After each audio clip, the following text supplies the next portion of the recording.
po. Yan, kakadaan ko lang po. Din sa may ano. So, salamat po sa Panginoon. Teka lang po. Yan. Yan. So, magandang hapon po sa ating lahat. Ako po ay, mayroon pala po pag nagpapasalamat ng nabubunot na. Pero ako may nagpapasalamat sa Panginoon sa biyaya po ng buhay at kalakasan na patuloy niya pong ipinahihiram sa amin. Salamat din po sa Panginoon na nakakapagpatuloy pa. Tsaka po, salamat din po sa Panginoon sa biyaya po ng patuloy pong kagalingan na pinagkakaloob niya po. Kasi po before po anniversary, nakakaramdam na po ng parang magkakasakit. So pinag-pray ko muna, Panginoon, wag muna po kasi marami pa pong kailangan gawin.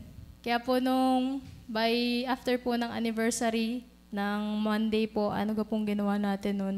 Tapos by Tuesday po ay yung kay Madam naman nga po. At nung Wednesday po, saka po naman ibinuhos na magkaroon po ng sakit. Kaya salamat po din sa Panginoon kasi pinagkakaloob niya po ng kapahingahan physically po. At ganoon din po, ako po ay nagpapasalamat sa Panginoon sa kanya pong pangungusap po sa kanya pong mga salita.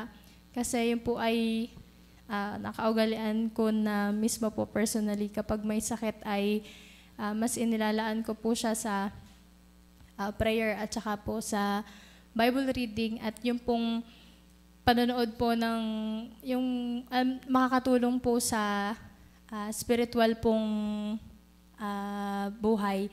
At isa po sa mga pangungusap po ng Panginoon sa akin ay yung pong pagtatayo po ng Jerusalem, yung wall po.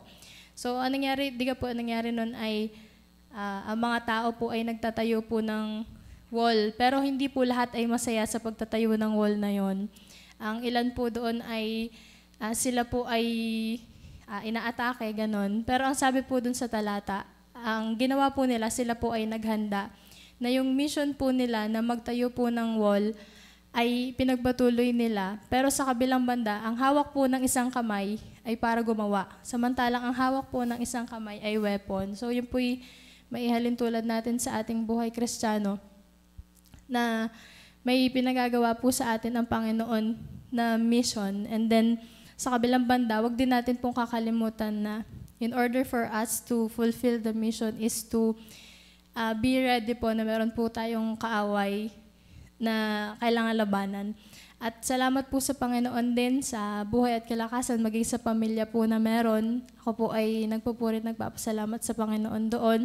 Maging sa nakapagpatuloy nga po dahil yung pong mga testimony na sasabihin nga po ay yung madaming nagsimula pero yung magtapos ay kakaunti na lamang ay yung po'y parang nagiging paghahanda po sa amin. Ako po mismo ay nag-iisip sa ganoong parte. Pero ang sabi nga po sa amin ay tayo po ay mag-focus lamang sa kung saan tayo inilagay ng Panginoon. At ganyan din po, salamat sa Panginoon sa natapos pong anniversary.